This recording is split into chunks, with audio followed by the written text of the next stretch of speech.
F you to all this news coverage of the JFK Jr. thing. You've had it? Totally had it. Enough already. You turn your TV on, boom. Hours of coverage now of the memorial service in New York, which has just screwed the roads up. Clinton comes in. Everyone comes in, and the news is working it like it's the Oscars. Swear to God, I'm watching it because I couldn't get away from it. It was on every channel. Every channel. Yeah. Limo after limo is pulling up, and the people are talking like... And here's Maria Shriver and Arnold Schwarzenegger in a conservative suit walking his way up the stone stairs to the church. Yeah. And now here's Ted Kennedy getting out of his limo looking very somber. No crap, he's looking somber. He's looked somber for a week now, and you've showed every single piece of it.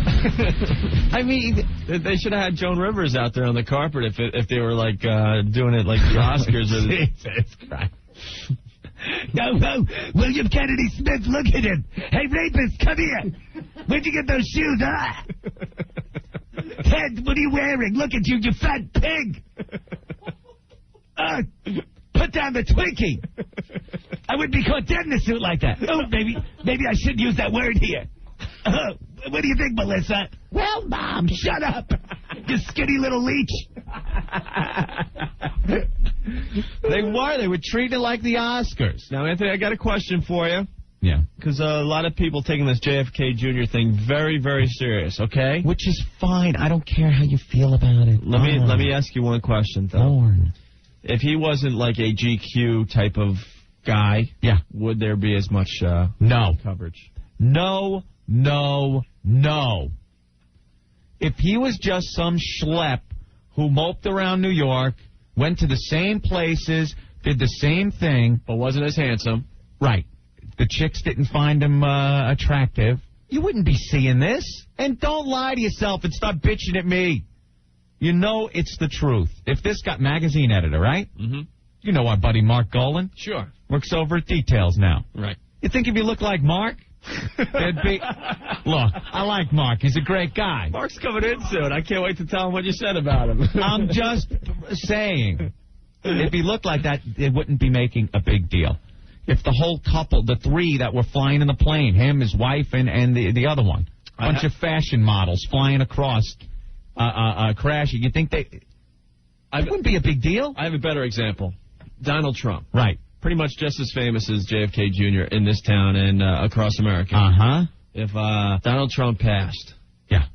This kind of outpouring? Under the same circumstances. Press coverage? No. No. Absolutely not. You're seeing this because he takes his shirt off and played football in Central Park, and the girls were walking with crazy glue dripping. That's why you're seeing this. Oh, wow. You think the girls would be going up to that door and leaving flowers and picture after picture of them just weeping and weeping? Don't forget the poems, Anthony. People writing poems. Right, poems. If he looked like Michael Kennedy, right? If he would have gotten the Chipmunk Kennedy look. There's distinctly different Kennedy looks. Yeah. There's that Chipmunk look, which, I don't know, the girls don't seem to go for. Mm-hmm. And then the John look, which just spurs a week's worth of coverage on memorial services. Well, I imagine after today it's finally over. I don't know. I don't think so. I think tomorrow we'll get... It's been a week since John Kennedy Jr.'s plane was missing. And my mother calls me up. She doesn't call for anything that we do on this show. And we've done some sick stuff. And she listens every day, right? Pretty much. She's listening right now, I'd imagine. I would probably think. Okay. You know, the JFK Jr. stuff was a little much.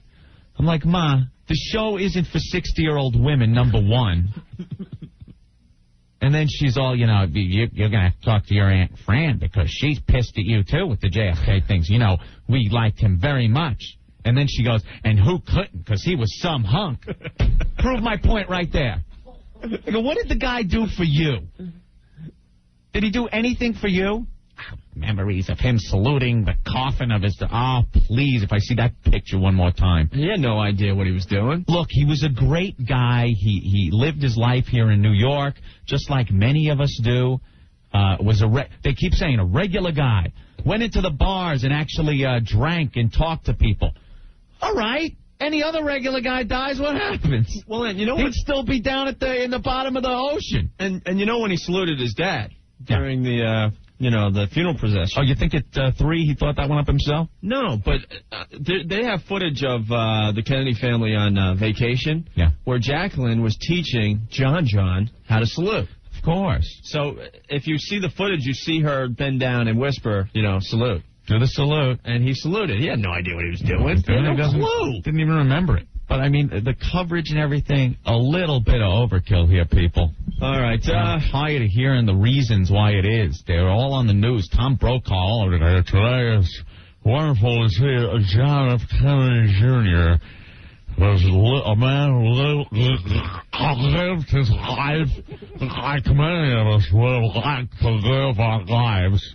John, tonight on Nightline, 18 continuous hours of coverage of John Kennedy with me, Tom Brokaw, NBC Nightly News.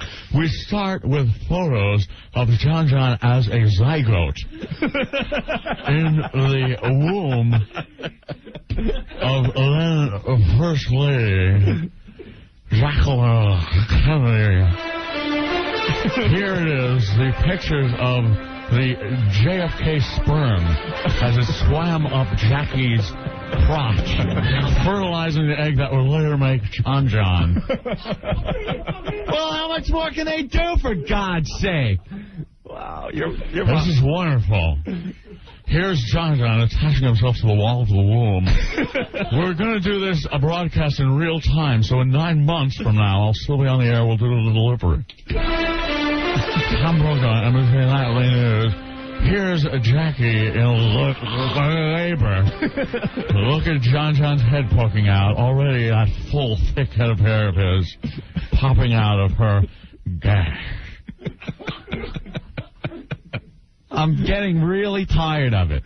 Wow. We don't need more Tom talking, and it's all the same stuff. Yep. John Kennedy was assassinated. You see little John saluting the casket. Oh, that's the billionth time we've shown it today. We're in a fight. Here's John playing football in Central Park like a real human being. Anthony, what's up? Yo. Hey, how are you? Hey, what's going on, you guys? All right, go. Hey. It's funny that Anthony's talking about that. I wanted to send an FU out to Tom Brokaw. I was listening to him the other day, and he says, and JFK Jr. is playing on the way to Martha's Vineyard, where there's fine vineyards, people in white, lots of tennis courts. I'm like, what are you talking about? Because they have nothing left to say. Exactly. You know what? End your broadcast. There's nothing left to say. Done. Martha's Vineyard. Let's go back 10 billion years and talk about how Martha's Vineyard was formed. The glaciers pulled back north after the Ice Age, leaving deposits of soil, which later turned into the tragic location of John. Who is this Martha, and where is this vineyard?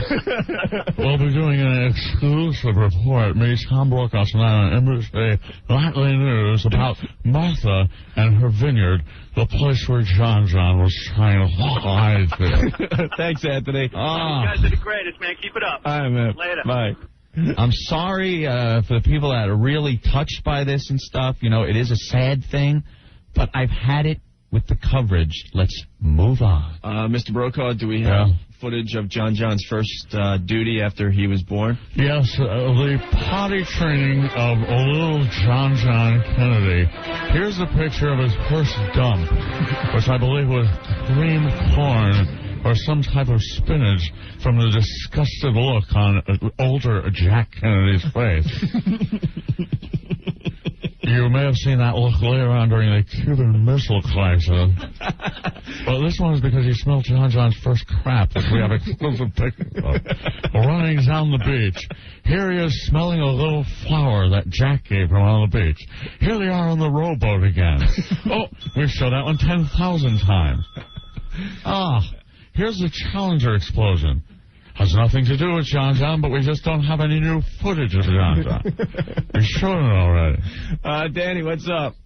Yeah, I just wanted to say that it's just horrible how they overcover some of these deaths like they do with Diana. And, I mean, they keep saying all over the news how he led such a quiet, graceful life. Yeah. Well, why doesn't the media be quiet and graceful and shut up about it already? Let the man die in peace. That's the kicker, too. It's lovely to see the Kennedys getting the privacy from the media that they've been at. I've heard them say this. Yeah. You know, they've cordoned off the area around the church so no press could get in. But we have a satellite camera filming every step of everybody. You know, because we appreciate the privacy that they wanted. They showed everything. Camera in the coffin. Very good, Danny. All right. Paul President showed Charlie the Tuna taking a bite out of John John's ass down there before they took him up. I guarantee the news agencies did everything in their power to try to get a picture of JFK after they took him out of the water. All of course. It's probably been on Rotten.com in no time. You think? They took pictures with that little robotic camera. Yeah. And we have them right here. So due to the graphic nature of these, we'll be giving you a warning. We are going now to the bathroom of the Kennedy compound where Al Roker will try to find any pubic hairs that might have fallen out of John John during him taking his last leak. I mean, what are we looking for, people? The coverage has been the same crap rehashed 800 times. Carolyn Kennedy, now all alone, the last remaining member of what was referred to as Camelot. Play your Camelot one more time. Now, Katie Couric in the kitchen looking for scraps of food that John John may have salivated over before that tragic plane crash that claimed the life of him and his piece-of-ass bride. Wow. All right, we're off to a great start today. Thank you, Tom Brokaw, for stopping by the radio show today. You're welcome. Continuous coverage of the John John memorial services from now until the year 2010. Could you do us a favor and stick around for the show today? We'll just pop in pop to you every once in a while. Sure thing. I'll keep you updated. We ran out of footage, so I'll be making claymation characters to reenact what it would be like if John John was still here. Here he is. Wait. Okay, he's walking to work at George Magazine. Look, he's being a regular guy. Tom Brokaw playing with a claymation figure of John John. Well, keep away from the little airplane, people. Don't worry. I don't think your mom's going to be talking to you for a while. My mom could kiss my ass.